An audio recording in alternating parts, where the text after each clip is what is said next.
Oke. Selamat siang semuanya. Nah, sebelum presentasi proyeknya kami mulai, izinkan kami untuk memperkenalkan diri kami terlebih dahulu.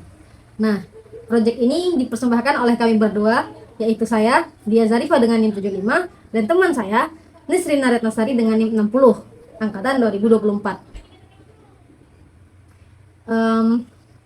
Baiklah, untuk proyek di mata kuliah ini, kami akan mendeklarasikan judul kami yang berjudul Studi Komparatif Kompleksitas Backtracking, Greedy, dan Bench and Bound pada Pathfinding Zona Dinamis RPG.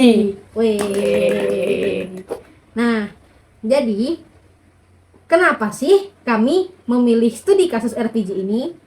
Padahal kan kami tuh bisa saja langsung to the point untuk menulis membandingkan algoritma saja seperti teman-teman yang lain. Nah, jadi alasan kenapa hal ini kami pilih akan dijabarkan oleh teman saya, yaitu adalah Nisrina. Kepada Nisrina saya persilakan.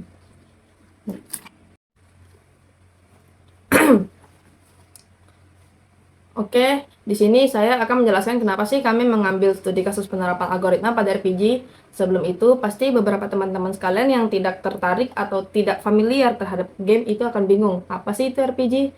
Jadi, RPG itu adalah singkatan dari role play game yang merupakan salah satu genre video game yang cukup populer dan sangat berpengaruh selain genre action adventure dan FPS. Nah, RPG ini cara kerjanya adalah pemain bisa mengontrol atau menjadi karakter dalam game itu sendiri dan bisa mengembangkan karakter melalui alur cerita maupun imajinasi yang telah disiapkan dari game tersebut. Nah, RPG yang cukup populer saat ini adalah contohnya Final Fantasy series sama Elden Ring yang cukup ramai. Nah, sebenarnya alasan kami mengambil studi kasus ini karena ketertarikan kami berdua juga terhadap game bertema RPG itu sendiri. Nah, bisa dilihat pada gambar yang ada di PPT di samping ini di atas. Yang paling besar itu merupakan map dari RPG yang bernama Albion Online. Jadi terakhir kami bermain game ini, kami cukup kesulitan membaca map dan sering nyasar. Nyasarnya itu kayak di dalam sebuah dungeon. Dungeon itu seperti labirin. Lalu saat keadaan kesasar, kami mendapat ide nih jika hal ini bisa dijadikan sebuah studi kasus yang sesuai dengan mata kuliah PAA ini, yang merupakan temanya tuh alur peta. Nah, namun kami tuh mencari RPG yang lebih sesuai dengan mata kuliah ini, ya, dan kami menemukannya, yaitu Wizardry dan Etrian Odyssey 2 pada gambar di bawahnya jika kalian penasaran. Kita masuk ke slide selanjutnya. Bisa dilihat di slide ini terdapat dua gambar map yang berbentuk kotak-kotak. Yang di atas merupakan map pada game Etrian Odyssey dan yang di bawahnya merupakan game Wizardry. Pada gambar peta, banyak sekali kayak titik-titik atau beberapa penanda. Biasanya ini bentuk pada daerah labirin atau dungeon yang di dalamnya pastinya ada jalur pemain, dinding pembatas, dan rintangan yang bisa berupa monster atau jebakan. Pada Etrian Odyssey 2, baik dari versi lama atau versi barunya, player bisa membuat map sendiri atau otomatis. Jadi ini konsepnya mirip peta acak, tapi kalau di kami akan menjadi berbentuk peta acak. Nah, ini sangat cocok dengan sifat dinamis yang dimana kami menginginkan jika peta dapat di-refresh atau diacak dan membuat alur peta yang baru seperti di poin ketiga. Seperti kalian lihat, peta ini cukup rumit bagi orang awam ataupun orang yang tidak terlalu jago membaca peta. Jadi biasanya mereka asal jalan dan bisa jadi terjebak di rintangan ataupun jalan buntu. Setelah ini kami akan membahas konsep yang akan dijelaskan oleh rekan saya, yaitu Dea. Nah, jadi lanjut. Untuk konsep sendiri itu kami akan menggunakan matriks yang berupa matriks array 2 dimensi. Yang awalnya tuh kami latih dulu untuk menggunakan matriks 10x10. Lalu secara bertahap itu akan semakin naik pelatihan yang kami lakukan sampai dia mencapai final, yaitu adalah matriks 500x500. Nah, di dalam matriks tersebut untuk mendapatkan bentuk peta kami menggunakan 3 angka, yaitu 0, 1, dan juga -1. Nah, jadi 3 angka itu tuh bisa kita jabarkan. 0 itu diibaratkan jalur objek atau pemain itu sendiri. Yang sedangkan area yang boleh kita lewati, yang boleh dilewati algoritma baik greedy, backtracking maupun BNB itu kita sebut dengan 1 ya. Nah, lalu untuk tembok dan juga area dangernya itu kami jabarkan dengan angka -1. Nah,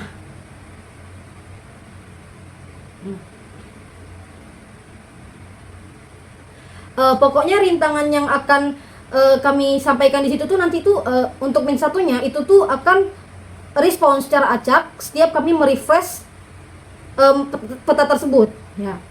Nah, nah lagi masih membahas tentang konsep. Nah di sini coba kalian perhatikan representasi matriks 5x5 yang ada pada layar ini.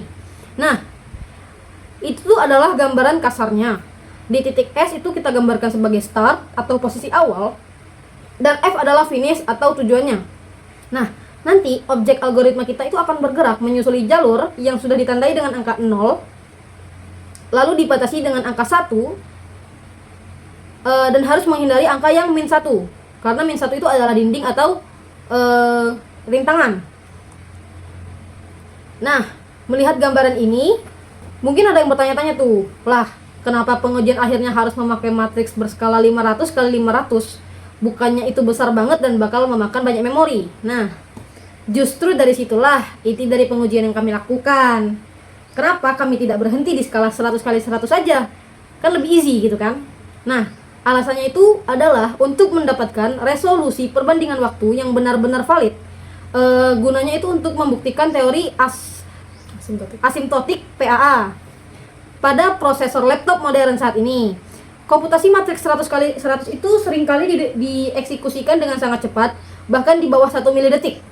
Kalau eksekusinya cepat banget itu kan selisih metrik time complexity-nya itu antara ketiga algoritma ini menjadi sangat tipis, dan itu tuh bakal sulit banget untuk dikomplisasi secara empiris. Nah, oleh karena itu kami melakukan stress test di matriks raksasa 500 x 500 yang memuat 250.000 titik koordinat. Nah, kami itu sengaja memberikan bottleneck pada algoritma agar kita bisa melihat secara nyata bagaimana kurva pertumbuhan Big O Big O notation-nya. Nah, skala ekstrem ini tuh juga menjadi arena sesungguhnya untuk kami menguji ketahanan struktur data priority queue dan membuktikan efisiensi alokasi heap memory kami. Nah ya, saat space complexity-nya itu ditekan hingga batas maksimal. Namun sebagai catatan penting untuk visualisasi pergerakan di layar terminal nanti, kami tuh tidak akan merender peta dengan 500 x 500 secara utuh. Karena jika dipaksakan proses pencetak ruang proses mencetak ratusan ribu angka ke layar itu akan membuat laptop itu meledak. Jadi strategi kami itu adalah matriks ukuran 100 x 100 kami gunakan murni sebagai batas maksimal untuk validasi visualnya saja, agar pergerakan masih bisa dilihat oleh mata. Sedangkan untuk skala 500 x 500-nya tetap akan kami gunakan untuk algoritma yang berjalan sepenuhnya di latar belakang memori. Nah, terminal nantinya tuh hanya akan mencetak ringan output akhirnya saja, seperti apakah objek berhasil menemukan jalan keluar dan algoritma apa yang sedang diuji dan berapakah milidetik waktu eksekusi murninya. Nah, untuk detail teknis dan batasan sistem selebihnya sudah kami rincikan secara lengkap di dalam dokumen proposal akademis kami. Oke, lanjut. Mungkin kalian bingung kayak mana sih cara kerja algoritmanya, apa perbedaan dari ketiga algoritma ini, lalu apa sangkut pautnya dengan studi kasusnya. Kita masuk ke slide 9. Disinilah saya akan menjabarkan ketiga algoritma yang akan kami pakai. Bisa dilihat dari ilustrasi slide ini yang ada SpongeBob-SpongeBobnya. Pertama ada Greedy. Greedy itu adalah algoritma yang fokusnya nyari jalan tercepat. Pokoknya yang penting sampai ke tujuan tanpa melihat jika di depannya ada rintangan atau enggak. Jadi misalkan objek tuh nabrak dinding di jalur dinding U, ataupun objek tidak akan bisa balik, dia akan ngestak, diam aja, diam di tempat gitu. Lalu di yang kedua merupakan backtracking. Sistem backtracking ini merupakan algoritma yang jalannya tuh dia misalnya nih terjebak di jalur U atau terjebak di rintangan, namun dia akan bisa mundur balik lagi selangkah, dan dia akan mencari jalan lain yang bisa nyampe ke tujuan. Namun karena dia jalannya muter-muter, akhirnya memakan memori lebih banyak. Nah, yang ketiga merupakan branch and bound. Branch and bound itu menghitung seluruh jarak, bobot jarak, dan memotong jalur yang tidak efisien untuk rute terpendek. Maksudnya itu, misalnya nih, jadi dia stuck di tempat dulu, dia akan menghitung jalan mana yang paling pendek dan aman tanpa memakan memori dan waktunya. Sebagai catatan tambahan, kami sengaja memilih untuk membedah 3 paradigma dasar ini, yaitu greedy, backtracking, dan branch and bound, daripada menggunakan algoritma turunan yang sudah jadi seperti Dijkstra, BFS, dan Astar. Kenapa? Karena kami ingin menguji mesin dasarnya sesuai dengan silabus PAA atau yang ada di dalam RPS yang sudah Bapak kasih. Jadi, Dijkstra pada dasarnya adalah penerapan dari paradigma greedy. Lalu, BFS itu sangat erat kaitannya dengan fondasi backtracking. Sedangkan yang Astar yang udah sering yang banyak dipakai oleh teman-teman sekalian, yang sangat populer juga, sejatinya Astar itu merupakan algoritma BNB itu sendiri yang sudah disuntikan sama nama-namanya nilai heuristik. Dalam membedah ketiga induk paradigma ini, analisis kompleksitas ruang dan waktu yang kami dapatkan akan jauh lebih murni dan mendasar. Baiklah, kita masuk ke yang namanya tolak ukur evaluasi kami, yang akan dijelaskan oleh Dea. Nah, jadi untuk fokus analisis kompleksitas kami itu ada tiga, sorry, maaf. Nah, jadi itu yang pertama itu adalah time complexity. Time complexity itu kami itu mengukur kecepatan eksekusi murni dalam milidetik ya. Setiap algoritma dari titik start hingga finish menggunakan data empiris. Yang kedua adalah space complexity. Ini tuh kita itu di dalam space complexity itu ada 2 poin. Yang pertama itu membandingkan beban call stack pada backtracking versus struktur priority queue pada branch and bound. Nah, poin yang kedua itu adalah analisis amortisasi pada biaya rata-rata operasi antrian push pop selama proses pencarian rute. Dan yang ketiga itu adalah tingkat keberhasilannya. Nah, dalam tingkat keberhasilannya itu adalah persistensi algoritma dalam menghindari rintangan dinamis atau yang sering atau kalau pada arraynya itu matriksnya itu disebutkan dengan min 1 tanpa mengalami error sistem. Nah, jadi untuk slide yang ini adalah visualisasi logika matriks 5x5 yang sudah kami buat. Nah, di sini kita dapat lihat ada 3 logikanya. Itu ada yang pertama greedy, yang kedua backtracking, dan yang terakhir branch and bound. Nah, di sini saya akan menjelaskan secara singkat. Kita bisa lihat dari yang greedy dulu. Nah, di situ tuh ada S sebagai start dan juga F sebagai finish yang berwarna kuning. Lalu, nah di situ kita dapat lihat ada 0, 1 dan juga min 1. Nah, jadi min 1 itu adalah rintangan dan 1 adalah dinding. Nah, dapat kita lihat ya, greedy itu dia itu jalan dari S itu dia jalan langsung ke belokan terdekat. Padahal di belokan terdekat itu terdapat dinding dan rintangan yang membentuk U gitu. Jadi dia akan stuck di situ dan tidak bisa keluar, dan dia tuh terjebak di situ. Karena dia itu memilih rute yang paling cepat tanpa memikirkan bahayanya. Makanya dia langsung jalan lalu dia terjebak di situ, nggak bisa jalan. Sedangkan backtracking, nah dia ini sama seperti greedy ya. Bisa kalian lihat dia jalan dulu dari start, dia jalan dan dia belok sama dengan belokan yang dilewati oleh greedy. Tapi backtracking ini, logika backtracking itu dia tuh memiliki kepintaran untuk putar balik. Nah, dapat kita lihat di situ ada simbolnya seperti reverse gitu. Nah, di situ backtracking itu jalan putar balik. Nah, dan dia mencoba jalan lain dan sampai akhirnya dia itu bisa mencapai finish. Nah, itu bedanya greedy dengan backtracking. Nah, lalu untuk branch and bound itu dia itu memotong cabang yang buruk atau pruning.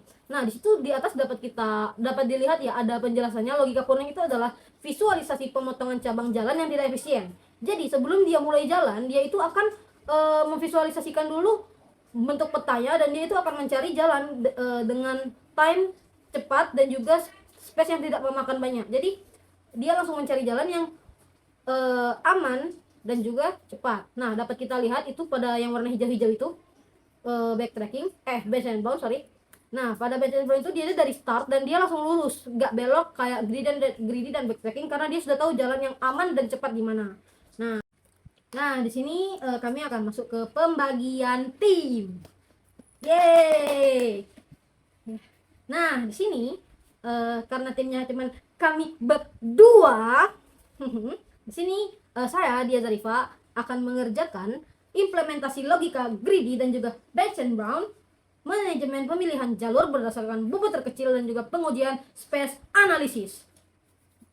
Sedangkan di Serina Retnosari akan mengerjakan perancangan grid matrix dan generator peta dinamis, implementasi logika algoritma backtracking dan juga pengujian time analysis. Adil kan?